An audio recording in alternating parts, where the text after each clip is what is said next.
I returned after 10 years. 10 years since my father passed. 10 years since I stepped foot in the cabin by the lake, our little getaway, where he taught me how to fish, how to listen to the silence of nature, how to breathe again. Now, I needed that silence. The cabin looked the same. Old wooden panels, moss on the roof, and the dock stretching out into the calm water like a memory that never left. At 6 a.m., I grabbed my fishing rod and headed to the dock. The lake was peaceful, untouched. A slice of heaven. I cast my line into the water, then, "Excuse me, you can't fish here." I turned, a woman, mid-50s maybe, tightly wound with a clipboard in hand, sharp eyes, judgmental stare. "This is private property," she barked.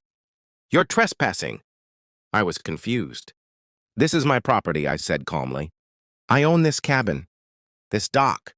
She scoffed. "Oh, really? And I suppose you own the lake, too?" I nodded. "Well, my father did. This dock has been here for decades." She clicked her pen. "I'm Karen. I run the HOA here.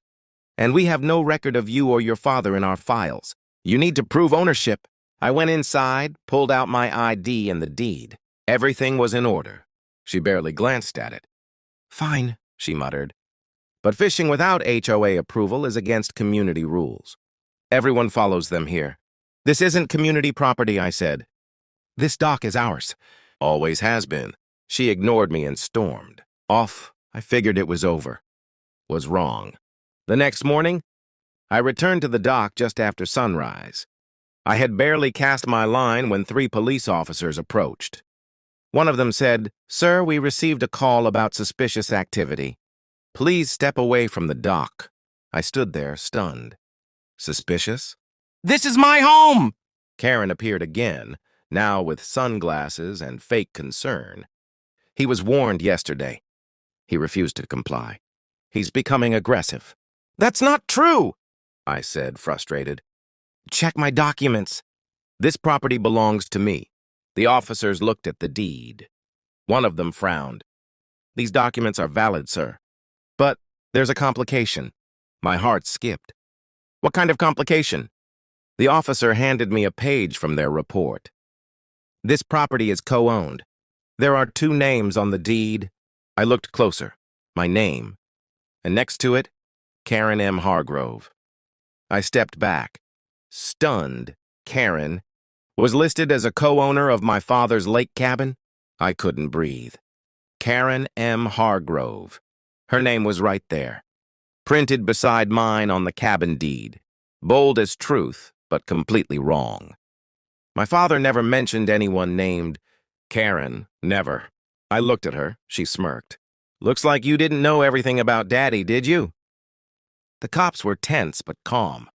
"Sir, this is a civil matter now. You'll need to work this out in court. Please avoid contact with Ms. Hargrove until then." "Avoid contact?" "She called the cops on me." I protested. They left. She didn't. Karen stood on the edge of the dock, arms crossed like she owned the lake. "I warned you. You didn't listen. What do you want from me?" She turned to walk away. "I already have it."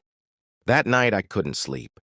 I dug through my dad's old documents, everything I had stored in a dusty box in the attic. Fishing licenses, old letters, repair bills, and then I found it.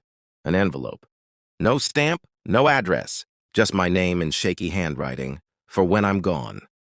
Inside, a handwritten letter. "Son, there are things I never told you. I didn't want to ruin your childhood with adult mistakes. But if you're reading this, Karen might have found a way back. She was complicated and dangerous. Years ago, I made a mistake, a business deal. I needed help saving the cabin, and she offered money. But she wanted power, ownership, control. I never filed the paperwork. I paid her back and cut ties. But knowing her, she might have forged something. If she's claiming part of the cabin, don't believe her. Fight it. This place is yours." "Dad, my hands were shaking. Karen wasn't a co-owner." She was a liar, a manipulator. And now she was trying to take the one place in the world where I still felt close to my father. The next day, I went to the county office. I asked for the original deed. The clerk printed a copy from 5 years ago. Only my dad's name was on it. Then I asked for the updated version, the one the cops saw. That's when I noticed something strange. The signature. It looked like my dad's, but it wasn't quite right. Different. Loops. Different slant, I asked. For the date of the update, 3 weeks ago. 3 weeks after my dad's death, he never signed that. He couldn't have. I walked out with copies, heart pounding. Karen had forged my father's signature. She filed false papers to become co-owner. And the HOA? She was the HOA. She had full control. No one to question her. She thought, I'd just give up. But she underestimated how far. I'd go to protect my father's legacy. Wasn't going to fight her with yelling. Was going to fight her with proof. I returned to the lake with purpose. Karen was out front, watering her manicured bushes like nothing had happened, as if she hadn't just tried to steal my father's legacy. I didn't speak to her. I went straight to the sheriff's office. I laid the documents out on the desk, original deed with my father's signature, forged version filed 3 weeks after his death. The letter he left me, signature comparison from a handwriting expert I'd hired overnight. The sheriff looked at it all, slowly nodding. You're saying she filed this after your father passed? Yes, and the signature doesn't match. My dad never would have signed anything with her name on it.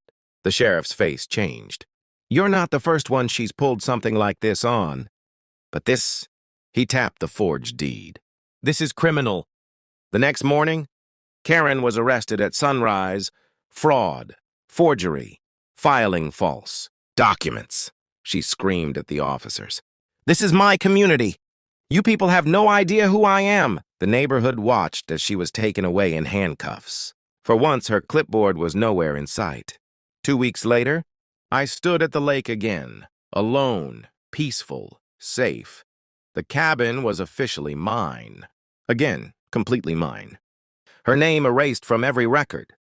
I sat on the dock, fishing rod in hand. The water was still. The sky was soft and orange. Then I heard a small splash. Not from my line, from the other side of the lake. I stood up. A young girl, maybe 8 or 9, was standing there. Holding a fishing pole, she waved. Hi, my grandma used to live here. Said it was hers. I walked over, curious. What's your grandma's name? She smiled. Karen, but she's not coming back. Mommy says she's resting now. I froze. Karen was your grandmother? She nodded. She used to bring me here sometimes. Said she built this place, but she lied a lot. The girl looked down. She told me people were trying to steal it from her. But now, I don't think that's true. I sat down beside her on the grass. No, it wasn't true, but you're welcome to fish here any time. She looked up, surprised. Really? Really. We cast our lines into the water. For the first time in weeks, I smiled. Not because I'd won, but because the lake was finally quiet again. And somehow, despite everything Karen tried to destroy, she gave me back something I didn't know I was missing. Sometimes the people who yell the loudest are hiding the biggest lies. But you don't need to fight fire with fire. Fight with truth. Stay calm, stay smart, and always protect what matters most, no matter who tries to take it from you. If this story surprised you or made you think, hit that like button. And tell me in the comments, what would you do if someone tried to steal your home like Karen did? Don't forget to subscribe for more stories with real emotion, real lessons, and always a twist.